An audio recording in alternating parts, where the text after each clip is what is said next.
Welcome to Suman TV Karimnagar talks. నేను మీ సదాచారి. ఈరోజు universal power ద్వారా కొన్ని మనీ టిప్స్ మనతో షేర్ చేసుకోవడానికి శ్రీనివాస్ యాదవ్ గారు మనతో ఉన్నారు. వారి మాటల్లో తెలుసుకుందాం. నమస్తే శ్రీనివాస్ గారు.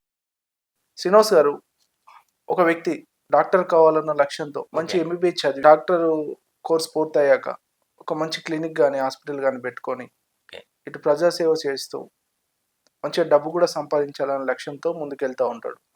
తన చదువు పూర్తి చేసుకుంటాడు.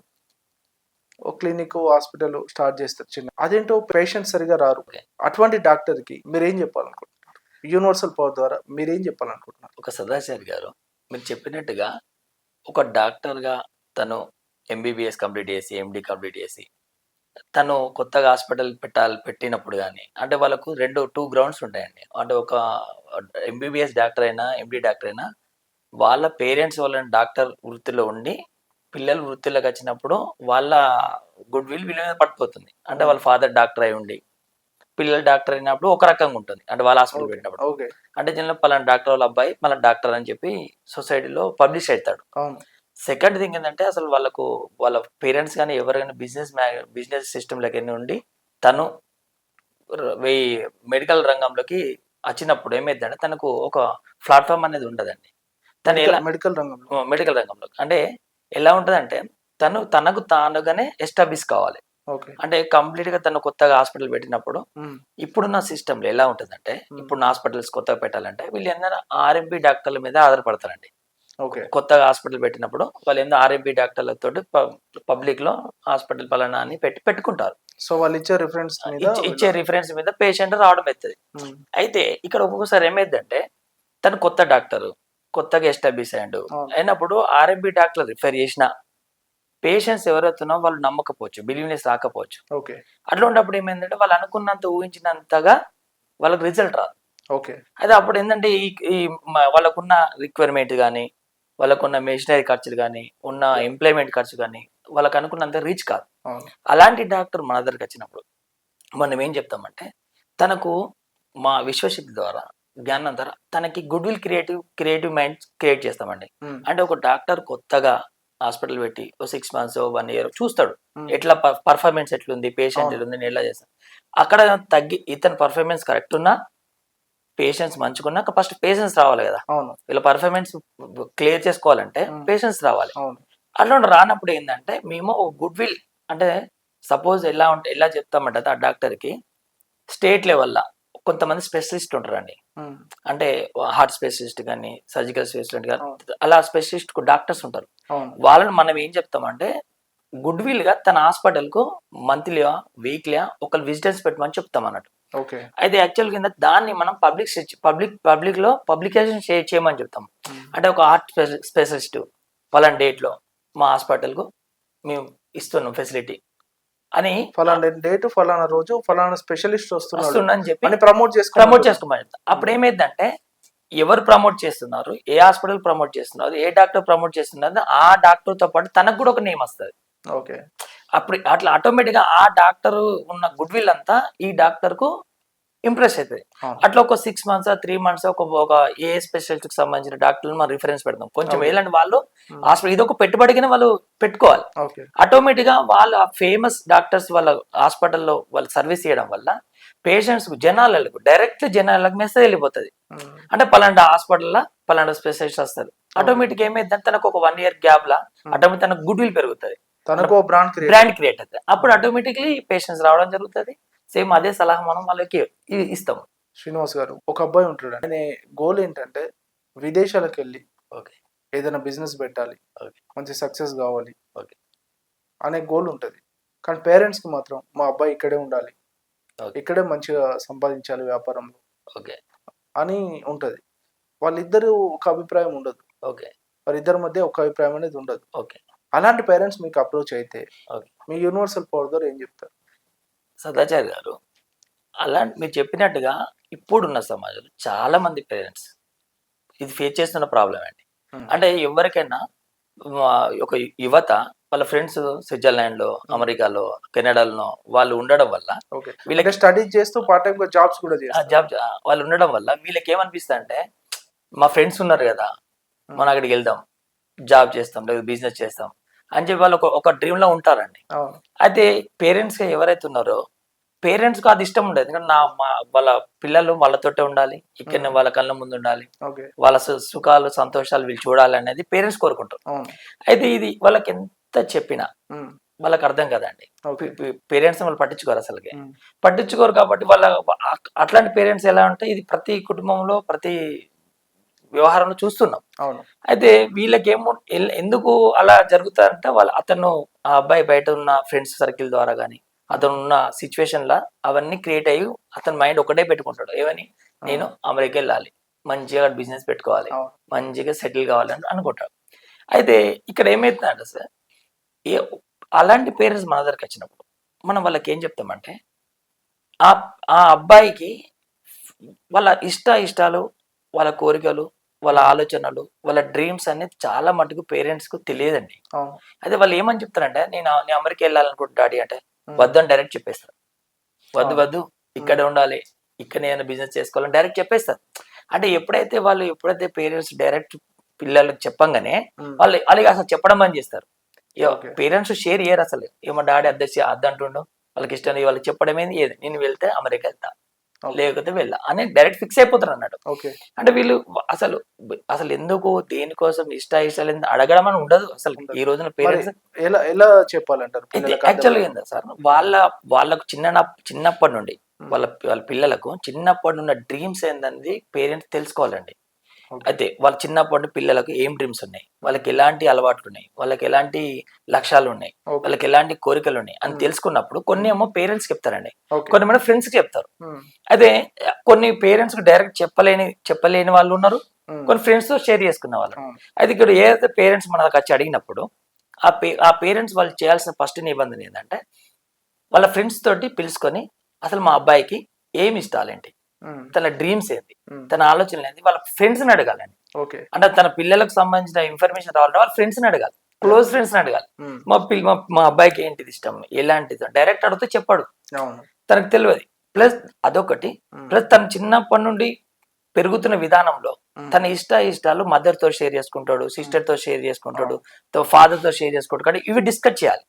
అంటే హ్మ్. ఏమేమి ఇష్టాలు ఉన్నాయి ఇవి ఓకే. వాళ్ళ ఫ్రెండ్స్ తోటి షేర్ చేసుకునే ఇష్టాలు ఏవైతే మ్యాచ్ అవుతాయో, అందులో మెయిన్ ఏది ఉందో మ్యాచ్ అవుతుందో దాన్ని మనం ప్రమాణం తీసుకోవాలండి. ఓకే. ఇప్పుడు సేమ్ పేరెంట్స్ ఉన్నారండి, ఒక పేరెంట్స్కి అట్లాంటి ప్రాబ్లం వచ్చినప్పుడు ఆ అబ్బాయికి అగ్రికల్చర్ అంటే చాలా ఇష్టం అండి.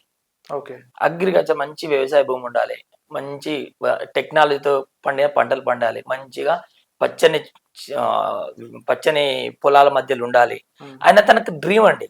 ఓకే. తనకని ఈ పేరెంట్స్ పొలమే లేదండి, హ్మ్. అలా తన డ్రీమ్ వెళ్ళిపోతుంది. హ్మ్. అసలు ఒక ఎకరం భూమి కూడా లేదు తలకి. ఓకే. వీళ్ళు ఏది ఎంప్లాయ్ ఉండి రిటైర్ అయిన వాళ్ళు, జాబ్ చేస్తున్న వాళ్ళు ఉంటారు. అవును. అగ్రికల్చర్ తన ఇష్టమైనప్పుడు ఏం చేస్తామంటే హ్మ్. అప్పుడు తన ఇష్టం తెలిసడం వల్ల ఒక 5 acres 10 acres డైరెక్ట్ ల్యాండ్ కొనడం వల్ల హ్మ్. తన ఆ అబ్బాయి మైండ్ ఆటోమేటిక్ టర్న్ అయిపోతుంది. టర్న్ అవుతుంది. అంటే తన ఇష్టం ఎక్కడుందో అనేది మనం గమనిస్తే, హ్మ్. ఐడెంటిఫై చేస్తే, తన ఇష్టం తగ్గట్టు తనకు ఫెసిలిటీ కల్పించినప్పుడు ఆటోమేటిక్ తన ఇష్టం అదే అయిపోతాయి కదా. అవును. ఇప్పుడు ఒక కోరిక మనకు ముందుకు నిలబడినప్పుడు ఆటోమేటిక్ వాళ్ళ మైండ్ టర్న్ చేసుకుంటారు. అవును.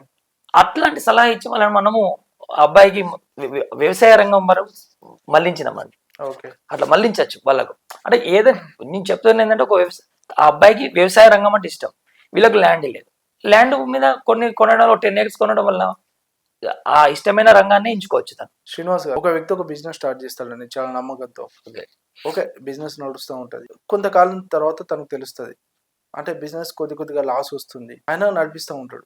ఓకే. అంటే చాలా నమ్మకంతో ఉంటది. పికప్ అయితదనే ఉద్దేశ్యంతోని కంటిన్యూ చేస్తా ఉంటాడు. అవును. కానీ అది రోజు కొద్దిగా లాస్‌లో నడుస్తా ఉంటది. అవును.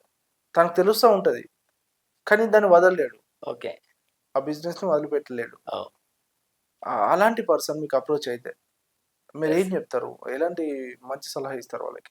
సదాచారి గారు, ఇప్పుడున్న వ్యాపార రంగాలన్నిట్లలో హ్మ్. 30% వ్యాపారాలు అలానే ఉన్నాయండి. ఓకే. అంటే ఎలా అంటే ఒక వ్యాపారం మీరన్నట్టుగా ఒక వ్యాపారం నడుస్తుందంటే కాంపిటీషన్ వ్యాపారం కావచ్చు. ఓకే. ఇప్పుడు పెట్టంగా ఒక 1 ఇయర్‌కో, 2 ఇయర్స్‌కో కాంపిటీషన్ రావచ్చు అదే అవును. వ్యాపార రంగంలో. అవును. రెండోది ఎంప్లాయ్‌మెంట్ తోటి వర్కర్ ప్రాబ్లమ్ వల్ల కాంపిటీషన్ రావచ్చు. కావచ్చు. మూడోది సిచ్యువేషన్ డామినేట్ చేయొచ్చు. కరోనా లాంటి వాటితో సిచ్యువేషన్ డామినేషన్. అవును. అంటే ఒక వ్యాపారం కంటిన్యూషన్ లా సేమ్ విధంగా నడవచ్చు, నడవకపోవచ్చు అనేది సిచ్యువేషన్ డామినేషన్ మీద ఆధారపడదు. ఉమ్, అలాంటి ఇప్పుడున్న రంగంలో 30% ప్రాఫిట్ చెప్పరాకుండా ఉంది. ఉమ్, నడుస్తుంది అంటే నడుస్తున్నట్టు ఉంటది. Okay. కాకపోతే ఏంటంటే అలాంటి వ్యాపారస్తులు ఇమీడియట్లీ ఏమైందంటే అట్లాంటి వ్యాపారస్తులు మన దగ్గరికి వచ్చినప్పుడు తన వ్యాపార స్థితిని ఏంటంటే పెట్టాం కదా 1 year అయింది కదా 2 years అయింది కదా ఇప్పుడు కొద్ది నష్టం ఇంకా రేపు మారుతుందేమో ఇంకా నెలకు మారుతామో 2 నెలలకు మారుతామో అలా డెఫిషియట్లకు వెళ్ళిపోతూ ఉంటాయి. ఉమ్, అది ఇటు మన మనసులో బాధ, ఉమ్, వ్యాపారం నడిపేయలేక శక్తి హీనులైపోతుంటారు. ఓకే. అలాంటి వ్యాపారం మన దగ్గరికి వచ్చినప్పుడు మనం ఏం చెప్తామంటే ఎప్పుడైనా ఒక వ్యాపారము పూర్తిగా నష్టపోయి తీసివేయకన్నా ముందు ఓకే. నష్టం జరుగుతుందని మీరు ఎప్పుడు తెలిసినప్పుడు Hmm. ఇమీడియట్లీ మారాలి అని చెప్తామనండి. వ్యాపారాన్ని ఉన్న వ్యాపారాన్ని మార్చుకోవాలి, ఓకే. అంటే ప్లేస్ చేంజ్ చేయాలి ఉమ్, ఒకటి. లేదు అంటే కొత్త వ్యాపారం వైపు ఆలోచన మొదలు ఆలోచన పెట్టాలి. మొదలు పెట్టాలి. అంటే ఈ ఈ ఈ ఈ ఫీల్డ్ ఉంటూ ఇంకో వ్యాపారానికి మనము పునాది చేస్తుండాలి. పునాది. అంటే ఆటోమేటిక్ ఏమైపోతుందంటే ఈ వ్యాపారాన్ని ఇది కాదు దీన్ని అనుకునే కన్నా ఈ ఇంకో కొత్త వ్యాపారాన్ని మనం పునాది చేస్తాం దానికి 5 months 6 months పట్టేటప్పుడు ఆటోమేటిక్ అంటే ఫస్ట్ తన కాన్ఫిడెన్స్ పెరుగుతుంది. ఓకే. కొత్త వ్యాపారం ఎంచుకుంటున్నాను అని ఎప్పుడైతే అతని మైండ్ లో ఫిక్స్ అయిపోతాడో ఉమ్, తన కాన్ఫిడెన్స్ లెవెల్ పెరుగుతుంది. ఉమ్, అంటే ఆ కాన్ఫిడెన్స్ ఏమైందంటే దీన్ని ఇంకా ఇంట్రెస్ట్ చేపిస్తుంది. ఓకే. ఒక్కొక్కసారి ఏమైపోద్ది అంటే నేను ఇంకో వ్యాపారంలో అడుగు పెడుతున్నా, ఇంకో వ్యాపారం కూడా నేను సెట్ అవుతున్నా, ఆ కాన్ఫిడెన్స్ లెవెల్ ఉమ్, ఇక్కడ ఈ వ్యాపారంలో కూడా కొత్త క్రియేటివిటీ క్రియేట్ అవుతుంది. ఓకే. ఆ వ్యాపారం సెట్ చేసే లోపే ఇక్కడున్న వ్యాపారాన్ని ఇంకొకటి మార్చడం వల్ల కూడా 2 వ్యాపారాలు సెట్ అవుతాయి. ఓకే. అంటే కొత్త ఆలోచన చేయాలంట. మార్పాలి. అంటే విశ్వశక్తి ఏం చెప్తాడు, నిరంతరం మార్చాలి, నీ ఆలోచనని మార్చాలి. అంటే ఉన్న బిజినెస్ ఇలా ఉంది, దీనికి అడిషనల్ గా ఇంకేం చేస్తే బాగుంటది ఏం చేస్తే బాగుంటాయి అన్న ఆలోచన. దీన్ని అప్డేట్ చేస్తూ ఇంకో కొత్త వ్యాపారం వైపు ఆలోచన చేయాలి, 2 చేయాలి. ఓకే. ఒక వ్యాపారం లాస్ అయిపోతున్నప్పుడు దీన్ని అప్డేట్ చేయడానికి ఏం చేయాలి? ఏం చేయాలని ఆలోచించాలి. దీన్ని చేయాలంటే ఫస్ట్ తనకు కాన్ఫిడెన్స్ ఉండాలి. అవును. కాన్ఫిడెన్స్ ఉండాలని నువ్వు ఇంకో కొత్త వ్యాపారాన్ని మొదలు పెట్టడానికి ప్రయత్నం చేస్తున్నారు. Yeah. అది ఒక 6 months 3 months 5 months దానికి కొత్త వ్యాపారానికి టైం కేటాయిస్తావు కాబట్టి ఉమ్, ఆటోమేటిక్ ఆ కాన్ఫిడెంట్ ఈ వ్యాపారాన్ని హై చేస్తుంది. ఓకే. ఆటోమేటిక్గా ఒక స్టేజ్ లో ఏమైతే 2 వ్యాపారాలు ఉమ్, సెటన్ టైంలో మనకు సక్సెస్ రేట్ వస్తుంది. అది యా యా యా శ్రీనివాస్ గారు ఒక వ్యాపారవేత్త ఉంటారండి. ఓకే. ఓకే. వ్యాపారం చాలా బాగా నడుస్తుంది, తను ఉన్నంత వరకు చాలా బాగా నడుస్తుంది. ఓకే. ఆకస్మికంగా ఏదో ప్రమాదం జరిగి ఓకే. అంటే ఒక యాక్సిడెంట్ అయిద్దా ఇంకేదన్నా విపత్కర పరిస్థితి ఏర్పడి Yes. తను మరణిస్తే ఓకే. తనపై ఆధారపడున్న వైఫ్ ఉంటారు, అవును. పిల్లలు ఉంటారు, అవును. సో కుటుంబ సభ్యులు ఉంటారు. అవును. అంటే ఒక్కసారిగా వాళ్ళు రోడ్డున పడాల్సిన పరిస్థితి ఉంటుంది. అవును. ఎందుకంటే వ్యాపారం తను ఉన్నప్పుడు అన్ని తానే ఉండి చూసుకొని చాలా బాగా చూసుకునే కుటుంబాన్ని. అంటే అట్లాంటి సిచ్యువేషన్ వస్తే ఒక కుటుంబానికి మీ యూనివర్సల్ పవర్ ద్వారా ఒక అద్భుతమైన సలహా ఏమి ఇస్తారు? మీరు చెప్పినట్టు సదాచారి గారు, ఇది ఇప్పుడు లేటెస్ట్ వర్షన్ లో coffee day yeah yeah owner ఉన్నాడు కదా, Mm. వాళ్ళ లైఫ్ ను మనం ఎగ్జాంపుల్ తీసుకోవచ్చండి. ఉమ్, అంటే చూడండి, ఈ ఈ సొసైటీలో మగవాళ్ళ కన్నా ఆడవాళ్ళే అద్భుతంగా వ్యాపారాలు చేయొచ్చండి. వాళ్ళకు ఐక్యూ లెవెల్ ఎక్కువ ఉంటుంది, వ్యాపార ఐక్యూ లెవెల్ ఎక్కువ ఉంటుంది, గుర్తుపెట్టుకోండి. ఓకే. మగవాళ్ళ కన్నా ఆడవాళ్ళకే వ్యాపార ఐక్యూ లెవెల్ ఎక్కువ ఉంటుంది, తొందర అబ్జర్వేషన్ పవర్ ఉంటుంది. ఉమ్, అయితే అలాంటి ఎవరైనా నా దగ్గరికి వస్తే వాళ్ళకి ఫస్ట్ నేను ఏం చెప్తానంటే తన వ్యాపార వ్యవహార శైలి అనేది వాళ్ళకి తెలిసి ఉండదండి. ఉమ్, వాళ్ళ వైఫ్ గా ఏం తెలిసి ఉండదు, ఎందుకంటే తనే వ్యాపారాలు. ఫస్ట్ ఏం చెప్తామంటే తన హస్బెండ్ ఇది మొబైల్ ఫోన్ తనని టేక్ ఓవర్ చేయమని చెప్తాం. యా ఆ జనరల్గా ఏం చేస్తారంటే హస్బెండ్ చనిపోగానే ఆ మొబైల్ ఫోన్ స్విచ్ ఆఫ్ చేసేస్తారండి, ఉమ్, ఆ మొబైల్ పక్కన పెడతారు. ఉమ్, అంటే మనం మేము ఇచ్చే టెక్నిక్ ఏం చెప్తామంటే ఎప్పుడైతే వాళ్ళ హస్బెండ్ మొబైల్ ఫోన్ ఉందో ఫస్ట్ వాళ్ళ వైఫ్ ని హ్యాండ్ ఓవర్ చేయమని చెప్తాం. ఓకే. దాన్ని ఆమెను కంటిన్యూ చేయమని చెప్తాం. ఎందుకంటే ఒక వ్యాపారానికి సంబంధించిన ప్రతిది ఆ నెంబర్కి లింక్ అయి ఉంటుందండి. ఉమ్, ఫస్ట్ ఏముందంటే ఆ వ్యాపారం సంబంధించిన మెలకువలు తెలియాలంటే ఆ వ్యాపారానికి సంబంధించిన ఏదైతే ఫోన్ కాంటాక్ట్ నెంబర్ తోటే ఆ వ్యాపార ఇన్ఫర్మేషన్ వస్తుంది. అవును. అప్పుడు ఆటోమేటిక్గా ఇప్పుడు వాళ్ళ హస్బెండ్ తోటి ఏమేమి వ్యాపార సంబంధమైన వ్యక్తులు ఆ నెంబర్కి కాల్ చేస్తారు కదా. అవును. మీరు సెల్ స్విచ్ అవ్వడం వల్ల ఆటోమేటిక్ ఏమైపోతుంది, మొత్తం కొలాప్స్ అయిపోతాయి. ఆ వ్యాపారం జరిగిన లోటుపాట్లు కానీ లాభాలు కానీ ఏదైనా తెలియాలంటే ఆ తన ప్లేస్ ను ఆమె రిక్రూట్మెంట్ చేసుకోమని చెప్తాం.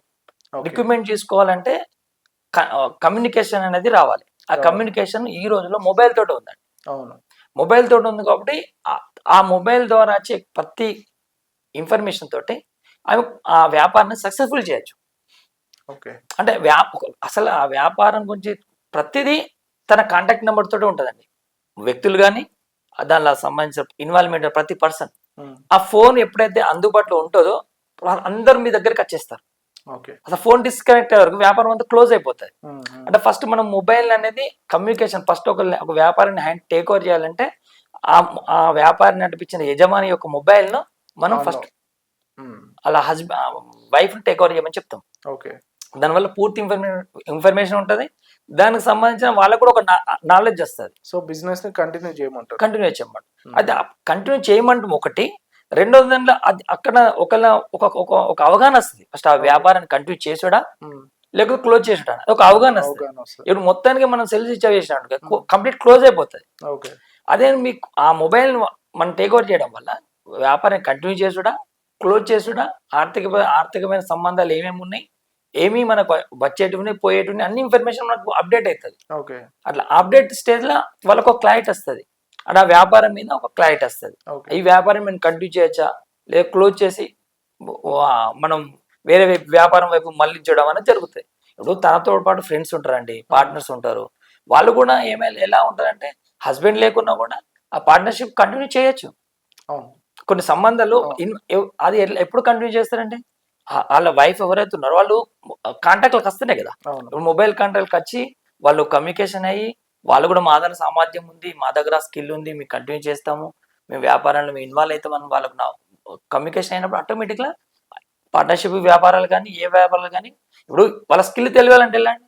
ఇంట్లో ఆడవాళ్ళ స్కిల్ తెలియాలంటే ఫస్ట్ పార్ట్నర్స్ కమ్యూనికేషన్ రావాలి. కమ్యూనికేషన్ ఫోన్ ద్వారా కంటే ఫస్ట్ మా మొబైల్ వాళ్ళకి టేక్ ఓవర్ చేయమని చెప్తున్నాను. శ్రీనివాస్ గారు, ఒక వ్యక్తి వ్యాపారం బాగా నడుస్తుందని అనుకుంటున్నాడు, కానీ అది మెల్లిమెల్లిగా లాస్ వస్తుంది. ఆ వ్యక్తి దగ్గర వాళ్ళు చెప్తా ఉంటారు, అంటే ఇంట్లో భార్యను, కుటుంబ సభ్యులు, అన్నదమ్ములు, ఫ్రెండ్స్ ఎవరో ఒకరు చెప్తా ఉంటారు, కానీ ఆయన పట్టించుకునే సిచ్యువేషన్ లో ఉండడు. వాళ్ళు ఎంత చెప్పినా ఈయన వినడు. ఈయన దారి ఈయనదే. ఆయన మనోడే కదా, మంచి చేద్దాం అనే ఒక ఇంటెన్షన్తో వాళ్ళ ఫ్రెండ్ కానీ వాళ్ళ ఇంట్లో సభ్యులు కానీ మీ దగ్గరికి సలహాకు వస్తే వాళ్ళకి ఏం సజెషన్ ఇస్తారు మీరు? యాక్చువల్గా సదాచారి గారు ఒక వ్యాపారవేత్త తన వ్యాపారాన్ని సక్సెస్ఫుల్ నడిపియాలంటే మెయిన్గా వాళ్ళ భార్యకే ఎక్కువ పవర్స్ ఉంటాయండి. ఒక వ్యాపారం అది ఎవరు ఏ సక్సెస్ఫుల్ బిజినెస్ మ్యాన్ కూడా తీసుకోండి, భార్యకే లింక్ ఉంటుంది. ఎందుకంటే దానికి మా విశ్వధర్మ శాస్త్రంలో ఒక పద్ధతి ఉంది. అంటే మీ ఎలా అంటే ఒక హస్బెండ్ వ్యాపారాన్ని సరిగా నడిపినప్పుడు, వ్యాపారాన్ని పట్టించుకున్నప్పుడు సెకండ్ ఆ వ్యాపారంలో ఇన్వాల్వ్ అయ్యే పర్సన్ ఎవరు అంటే వైఫ్కే ప్రాధాన్యత ఇవ్వబడిందండి. వాళ్ళు లీడ్ తీసుకోవడం వల్ల ఆ వ్యాపారంలో ఉన్న అవకతవకలు దాన్ని సరిదిద్దుకోవాలి, సెట్ చేయొచ్చు. లేదు ఆ వ్యాపారం మళ్ళీ మనం ఏది పెద్దగా విస్తరించాలన్నా కూడా ఆ అనాలిసిస్ ఒక వైఫ్కే అది అర్థమవుతుందండి. అయితే అలాంటి ఎవరైనా ప్రాబ్లం వచ్చినప్పుడు అసలు పట్టించుకుంటలేడు, వ్యాపారం లాస్ అయిపోతుంది, వ్యాపారంలో ఎడిపోతుంది అర్థం కానప్పుడు అలాంటి ఫ్యామిలీ మెంబర్ వచ్చినప్పుడు ఏంటంటే ఫస్ట్ ఇమీడియట్ టేక్ ఓవర్ వాళ్ళ వైఫ్ కి అని చెప్తాం అన్నట్టు. ఇమీడియట్ మీరు చార్ట్ తీసుకోండి, మీ ఉండనియండి తన వ్యాపారం చేసిన జగన్ కాదు, ఇమీడియట్లీ రెస్పాన్సిబిలిటీ వాళ్ళ వైఫ్ తీసుకోమని చెప్తామండి. ఎవరికి లేదు, హక్కు ఎవరికి లేదు. ఫస్ట్ వాళ్ళ వైఫ్ కి ఇవ్వమని చెప్తాం, వాళ్ళ పిల్లలకు కూడా లేదు. అంటే అంటే ఒక భర్త యజమాని, వ్యాపార యజమానికి సెకండ్ లీడ్ ఎవరంటే వైఫ్. ఒకవేళ వైఫ్ కూడా అంత స్కిల్ లేదు అంటే వైఫ్ చెప్తున్నది ఆయన వినట్లేదు హస్బెండ్, ఆ వైఫ్ కి అర్థమైంది బిజినెస్ కొంచెం లాస్ అవుతుంది, గ్రోత్ చేయాలి, ఆమె సలహాలు ఇవ్వాలని చూస్తుంది, ఆయన తీసుకోడు. అలాంటప్పుడు మీరు ఏం చెప్తారు? అయితే ఒకటి సదాచార్ గారు, ఎప్పుడైనా అలాంటి ఒక వ్యాపారస్తుడు ఆ వ్యాపారం మీద మనసు వదిలిపెట్టి సక్రమంగా చేయకుండా ఇతర వ్యాపకాల మీద, అంటే ఇతర వ్యాపకాల మీద పడి ఈ వ్యాపారం డిస్టర్బ్ చేస్తూ ఉంటాడు. డిస్టర్బ్ అవుతున్నప్పుడు ఎవరైతే ఫ్రెండ్స్ ఉన్నా, వాళ్ళ పేరెంట్స్ ఉన్నా, వైఫ్ ఉన్నా, ఎవరున్నా కూడా గుర్తుపెట్టుకోండి, ఇమీడియట్లీ ఆ వ్యాపారాన్ని ఆపి కొత్త వ్యాపారం వైపే మళ్లించాలని చెప్పబడుతుంది. అవును అవును. అంటే ఇమీడియట్ ఏమైందంటే పూర్తిగా నష్టం జరిగే కన్నా ఉమ్, ఇమీడియట్లీ ఆ వ్యాపారాన్ని స్టాప్ చేయమని చెప్తాం. ఓకే. ఇమీడియట్లీ అంటే ఏమైందంటే పూర్తిగా నష్టం జరిగే కన్నా అది మొత్తం క్లోజ్ చేసి కొత్తగా వ్యాపారాన్ని మళ్ళీ కొత్త వ్యాపార రంగం వైపు మొదలు పెట్టాలని చెప్పబడుతుంది ఇలా. ఓకే. అలా అదే సలహా ఇస్తాం. ఎందుకంటే పూర్తి స్థాయిలో నష్టం జరిగినప్పుడు వాళ్ళు అసలు కోలుకునే పరిస్థితి తయారవుతుంది. శ్రీనివాస్ యాదవ్ గారు, మీ యూనివర్సల్ పవర్ ద్వారా ఈ సమాజానికి ఉపయోగపడే ఒక మంచి వాక్యం చెప్పండి. సదాచారి గారు, ఎన్ని పుణ్యక్షేత్రాలు సందర్శించినా దానికంటే గొప్పది తనకు జన్మనిచ్చే తల్లిదండ్రులకు పట్ల గాని, ఉమ్, తన భార్య పిల్లల పట్ల గాని బాధ్యతలు నిర్వహించడమే గొప్పదండి. అది మా విశ్వధర్మ శాస్త్రం చెప్పబడింది. ఓకే సార్, ధన్యవాదాలు.